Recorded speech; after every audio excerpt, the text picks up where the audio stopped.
This end time king that's coming is going to be a small horn with a big mouth that comes out of one of those original kingdoms. So he's going to come out of either the kingdom of Lysimachus, Cassander, Ptolemy, or Seleucus.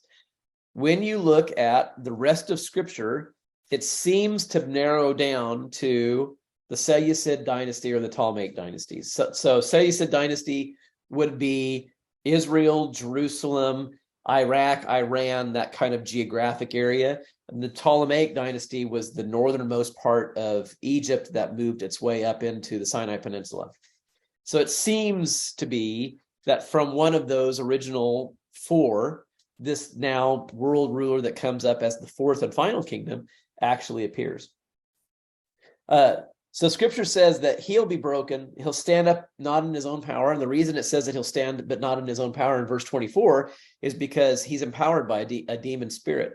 When we read the Revelation, what we'll find out is that the demon spirit that empowers the final king was actually a demon spirit that was part of that had ruled on the earth prior in another kingdom before. So it's a spirit that ruled through a king, was bound up in the bottomless pit, and that comes back later on and then begins ruling through the final king that we'll experience as the beast.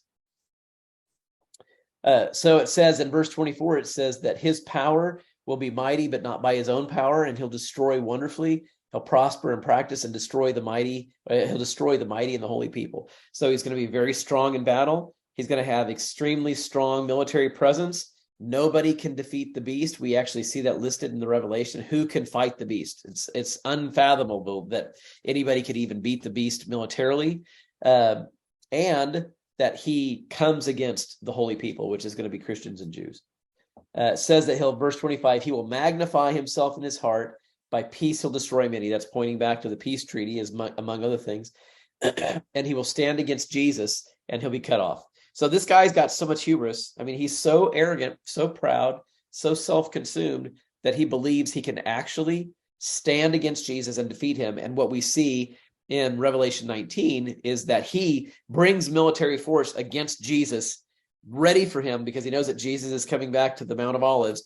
And he actually is there with hundreds of thousands of military presence waiting for Jesus to set foot on the Mount of Olives.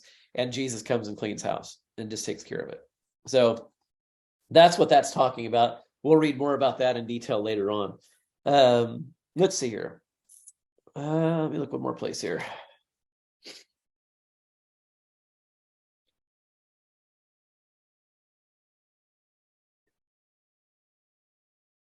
If you read, I'd tell you what, you might read just for fun.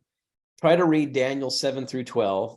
And look at the number of times you see the terms, for example, like a flood. Anytime you see the term flood, it's talking about a military presence, a military onslaught. When you see the small horn, it's talking about the final ruler, the beast king. When you see anything about the mighty and the holy people, it's talking about Israel. You see you'll see a verse here, like in Daniel chapter 9, verse. Let's see here. The end of verse 26, it says, this prince that will come will destroy the city and the sanctuary, and the end of it will be with a flood. And to the end of the war, desolations are determined, right? It's talking about a flood and a war. That's again military presence. In the midst of the week, he'll cause the sacrifice and oblation to cease. It's talking about the Tamid at the end of verse 9. So all the way through 7, 8, 9, 10, 11, 12, you're going to see this repeated theme that the Lord gives Daniel about the end times. And that is that there is a king who's coming that will be militarily strong. He'll be deceptive, filled with pride and arrogance, has a big mouth.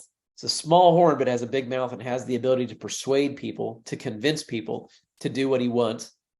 Military will stand up on his behalf and establish him in Israel. He will try to destroy Israel, won't be able to do it. He'll go against the mighty people and the holy people. He'll go against the Jews and Christians. That he will defend his position as world ruler all the way to the end when Jesus finally comes. You'll see that all the way through Daniel 7, 8, 9, 10, 11, and 12. It's all the way through there. So when Jesus, we're going to go back to Matthew 24 now. So in Matthew 24, when Jesus says,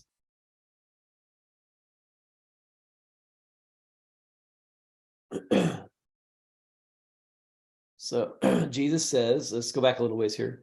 I'm going to go back to chapter 24, verse 4. We're going to read all the way through verse 18. Take heed that no one deceives you. Many will come in my name saying I'm Christ and will deceive many.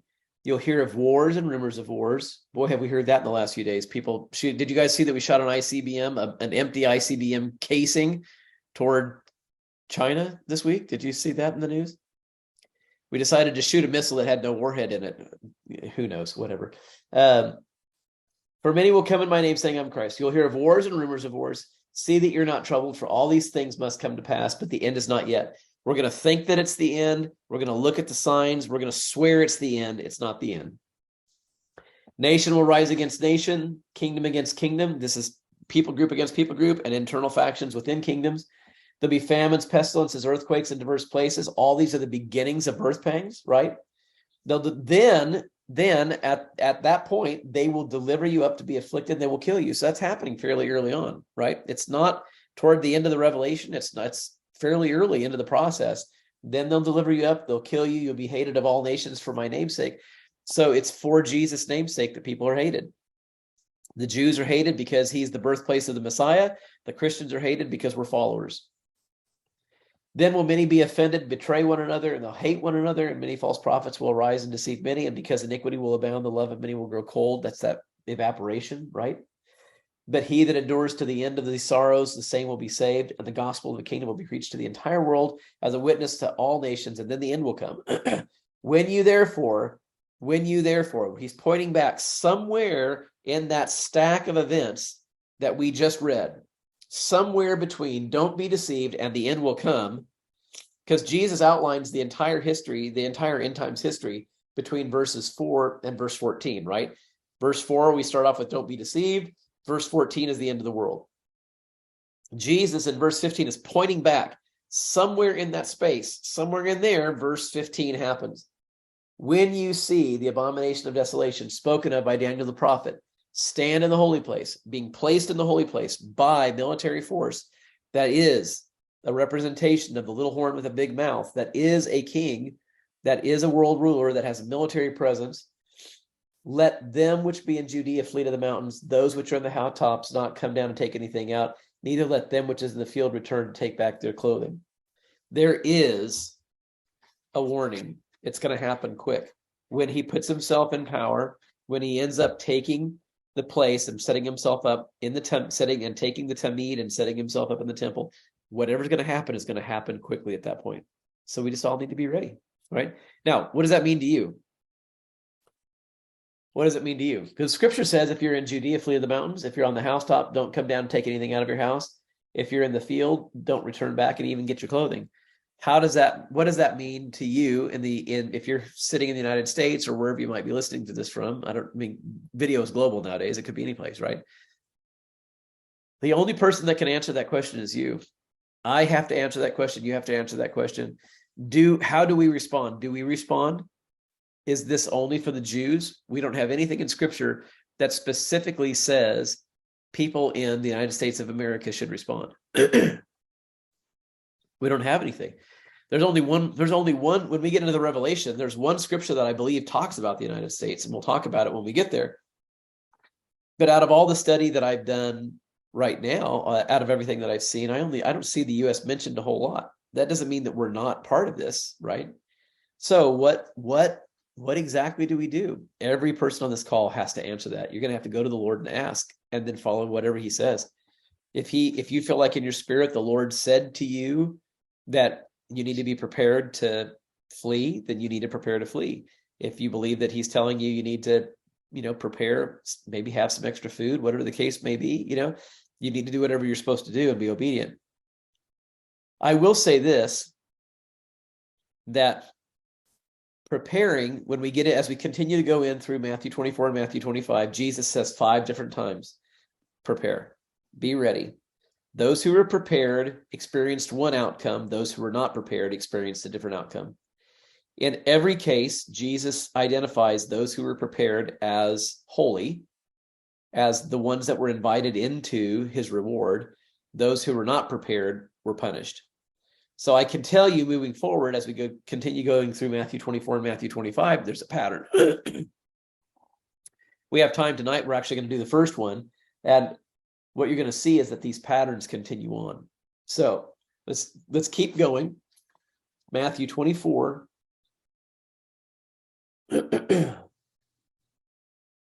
Matthew 24:19. Woe to those that are with child and to those that give suck in those days. That's a powerful verse right there. Woe to those who are with child and to those who give suck in those days. So what is that actually saying?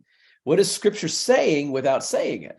That's the question, right? I've brought that up over and over again. What is the Scripture saying without saying it? So someone tell me, this verse tells us a lot. Woe to him, woe to them that are with child, and to those that give suck in those days. What are the two things? What do women who are carrying a child to term and a woman who is breastfeeding their baby, what do they have in common? Because he says, woe. In other words, whoa, man, this is something to pay attention to. This is not good. Woe to you. Pay attention. Woe to you if you're with child or you're giving suck. What is the combination? What is it for the two of those things that binds them together? Anybody?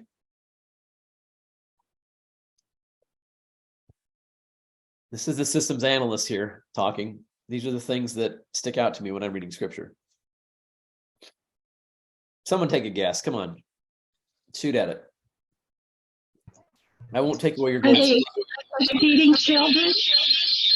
Oh, say that again. What was that? Are they feeding children? Feeding. That's a good one. Yes. So feeding is part of it. Absolutely. 100%. Yes. Thank you. Who else wants to get a shot? Kevin said the need for nutrition and the threat of not having it. Yep. Nutrition. Yep. That's what Diane was saying too. Nutrition. Yep. What else? Water. Right? So think about this. A mother who's pregnant, who has insufficient water, has inadequate water or inadequate food, will likely not be able to carry that baby to full term. A mother who does not have food and water will not be able to produce milk. They won't lactate properly. They won't be able to continue feeding their child. So what that one verse is saying is, during that time, there's going to be a scarcity of food and water. And the people that are going to feel it, the woe goes to the women who are trying to take care of the babies that they have in their womb and the babies that they're trying to nurse, because there's no other way.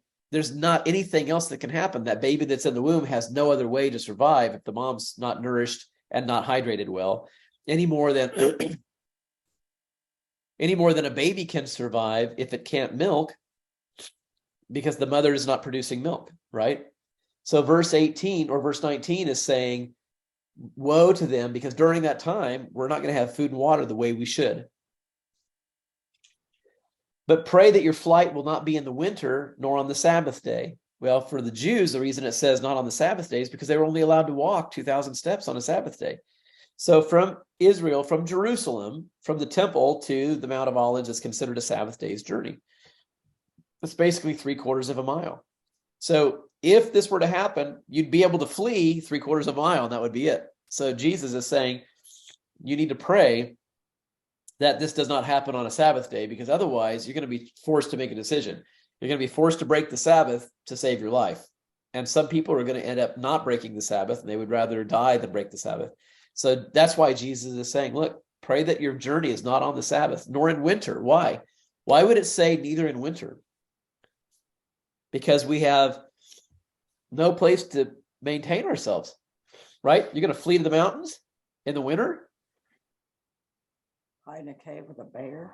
What about heat, right? Shelter. You're in the middle of winter. You don't have the ability to create shelters. You have evergreens, right? I guess you could make something out of evergreens if you're in a place where there's evergreens, but if it's deciduous trees, you're not going to have leaves on the trees. So he's saying, pray that your flight be not in the winter, neither on the Sabbath. Then shall be great tribulation, such as was not since the beginning of the world to that time, no, nor ever shall be. So we're stepping into a time where it will be unlike anything mankind has ever known before. And if any man says to you, lo, here is Christ, or there, believe it not. What is that saying without saying it? Here's another verse that's saying something very loud to us. Then, during that time, that there's the then. Remember, we were talking about thens the other day. I'm going to go to Dallas. Then, is the then meaning I'm making the phone calls during the trip, or does the then mean that I'm making phone calls after I get to Dallas? Right? Here's another then. Then, if any man says to you, lo, there is Christ, believe it not. What is that saying without saying it? It's saying you're going to be in a position. We are going to be in a position, possibly us, if this happens during our lifetime. We are going to be in a position where we are going to want to see Jesus so badly that it will be believable that he is someplace that he's not. Jesus says, then if any man says to you, lo, here is Christ, or there is Christ, believe it not. In other words, it's going to be bad, and we're going to want it so bad that we're going to be like, man, Jesus, where are you? Come back. And somebody's going to say, gosh, Jesus is back. He's over in Philadelphia or whatever. And we're going to want to believe that that's true. We're going to want to believe that, because we know that he's the one that's going to make certain that all these things finally stop. But Jesus says, nope, don't believe it. It's not going to happen. For there will arise false Christs and false prophets, verse 24, that will show great signs and wonders, insomuch that if it were possible, they would deceive even the very elect. So we're going to step into this. We're going to stop for tonight. We're going to step into a time where people are going to want to see Jesus so badly that they'll look for him and they will want to believe. And Jesus is like, nope, you're going to see false Christs. They're going to come from all over the place, and they're going to try to get people's attention, and they're going to deceive a whole lot of people. But Jesus is saying, look, I'm telling you this in advance so you know. Later on, what we're going to see, it's pretty obvious. When Jesus comes back, it's obvious. We don't have to worry about it. We'll know that it's him. And so we're going to stop there. I think I've gone as far as I can go tonight.